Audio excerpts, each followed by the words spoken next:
And so for me, as I navigate my life and think about why things have worked for me, is I go under one very basic assumption, which is, as long as I stay alive, it's always better to think long-term than short-term.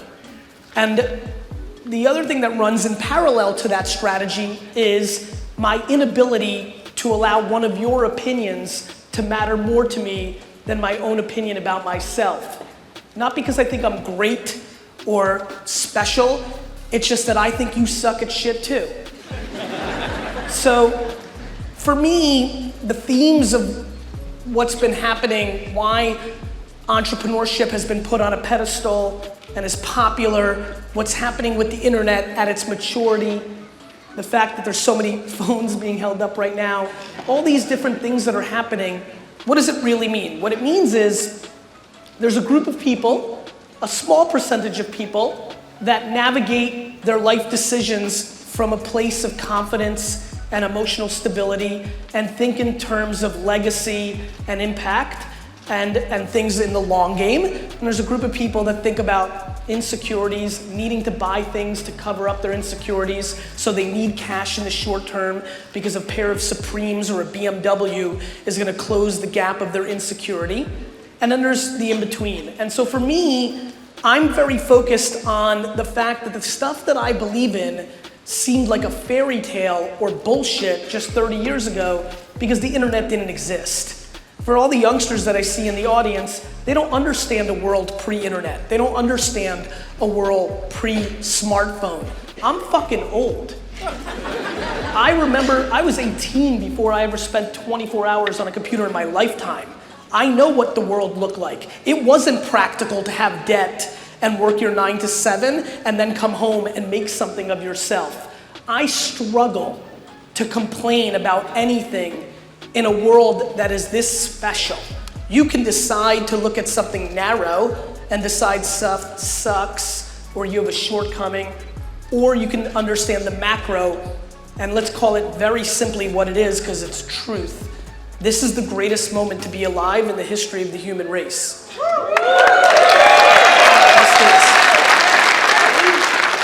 And so for me, I take it super macro. If I wake up this morning and none of the 7 or 8 people that I love the most died overnight, I'm optimistic. I feel in control. There's always shit. How many people here are an entrepreneur or aspire to be one? Great. For all the youngsters in here, let me give you the first thing that I believe is true about entrepreneurship. It's lonely as fuck. Right? Because when you don't succeed on a team or in school or at a job, here's what you do. Team, it was my player teammates' fault. School, fuck the teacher, right? Work, my boss is a fucking idiot. When you fail in entrepreneurship, all eyes on you. Your fault. You. And guess what? Everybody's watching. So we're living right now through a very glamorous moment of entrepreneurship, where it's cool, where a lot of people want to put it in their Instagram photo and profile because it tells the world who they are. To me, it's an interesting time for entrepreneurship. Anything that swings too far one way or the other becomes vulnerable. When the global economy, and definitely the US economy, different than the Canadian one, when the US economy collapses because we are loaning way too much money to kids that are carrying enormous college debt and aren't making enough to pay their debt back, let alone the house or car or thing they're buying with their loan.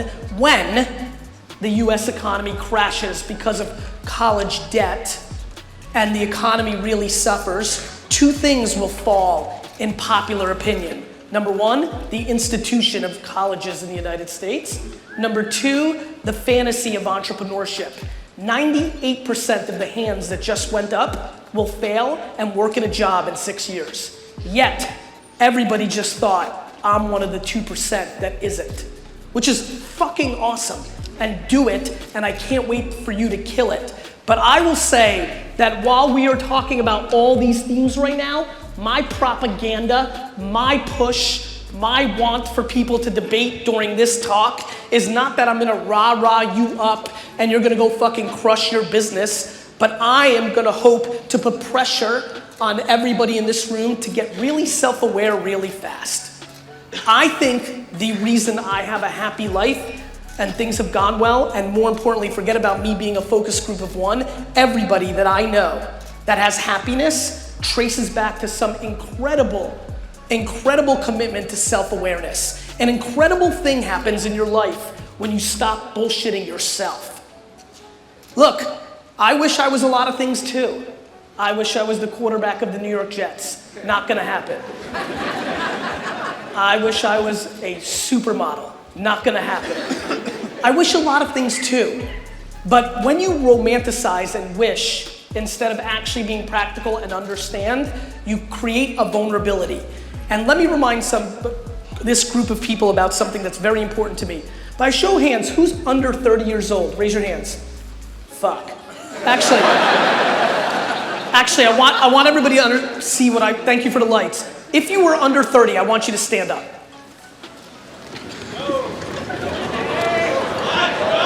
That's what's up. So a couple things. Keep staying up because I want this. Couple things. Number one of my least favorite things in society right now is the demonization of the youth and saying like millennials are lazy and entitled. That's straight fucking bullshit. It is. Because for all of us sitting, 90% of our friends were fucking lazy too. However, on the flip side, here's my biggest concern for everybody who's standing. Everybody who's standing has one fatal flaw in the game of entrepreneurship. And it's not your fault, by the way. Your fatal flaw is you haven't been punched in the fucking mouth yet. We've lived through the meltdown of the economy in 2008 and 2001 and 1996 and on and on and on. Everybody here who's rolling right now has rolled under ridiculous easy game, ridiculous easiness of global economy, unlimited fucking money in the system. Doesn't take a hero to raise capital and lose money every month. And so, the only thing I ask for everybody who's sitting, and you're more than welcome to sit down, thank you. For everybody who is standing, the one thing I want you to understand is that truth. In the same way that it's straight horseshit that people say millennials are entitled and are lazy, it's the same that you have to understand that you have not been punched in the mouth. You have not woken up in the morning and 30% of the money in the economy has been taken out. And then another week later, 50%. And all those brand deals, because you got a lot of Instagram followers, go away. And so I implore everybody in this room, regardless of where you are, to get real practical. The two businesses I built, my dad's liquor store for him and VaynerMedia for me and my brother, I built when I started them in really tough economies. Adversity was my strength. It wasn't easy. There was no raising capital. I've run 2 companies my entire life. For all my Garyvee time, from the day I left school at 22 years old to the way I'm standing right now, in those 20 years, there has not been a single day in my life that I have not operated a business, and there's not been a single time in that entire 20-year period where I didn't make more money than I lost so I could pay my bills. It's called practicality. It's called building an actual business. And so it's cool that you have a t-shirt with a logo on it and you're a lifestyle fashion brand until the economy crashes and you have to work at fucking Rogers.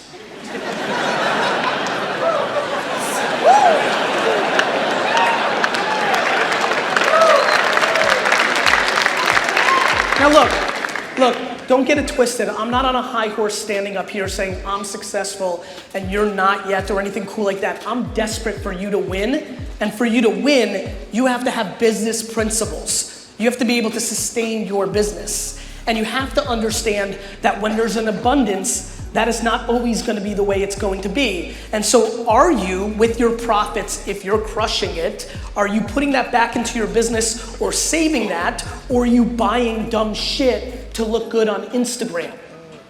These are things you have to think about. This is real life.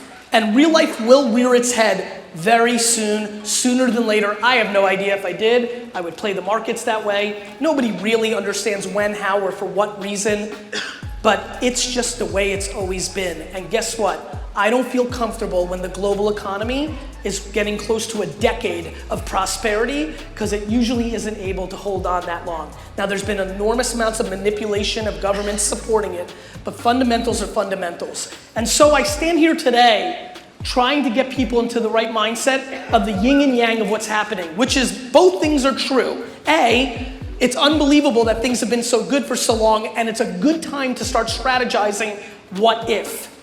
What if I can't raise any money for my business? Does my business make money? What if? What if the biggest companies in the world and startups and other businesses go out of business and they don't have money to give me? What if?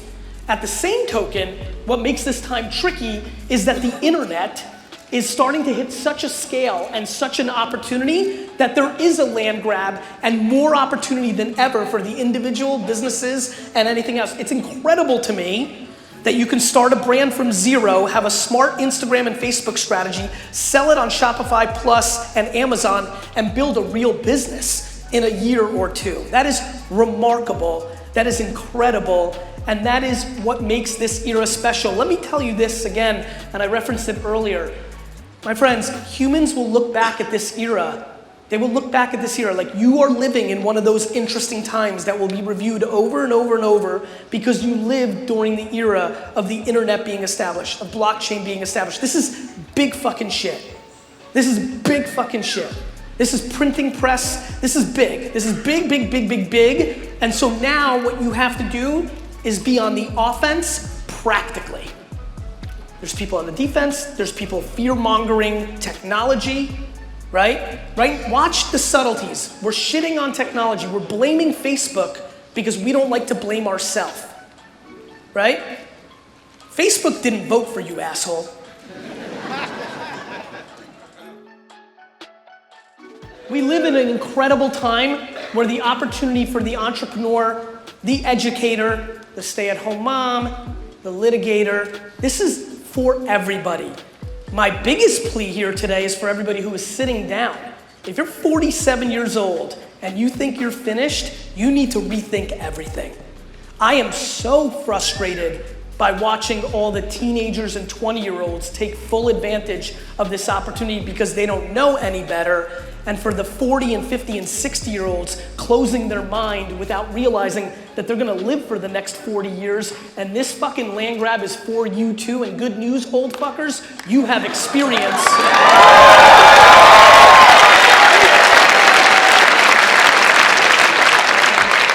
Fucking 42.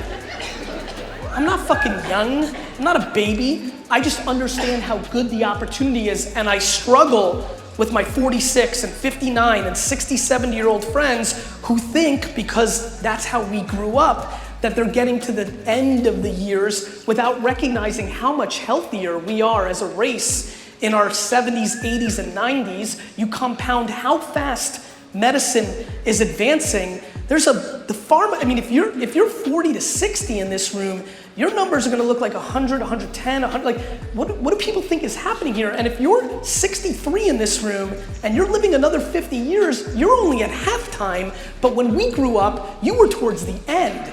And I am imploring everybody in this room, from the youngest of fuckers in this room to the oldest of fuckers in this room, I'm imploring you to understand how incredible this is, which is the following. Ronald fucking Reagan ran the free world with a computer not as powerful as this only 5 minutes ago. Shit's happening.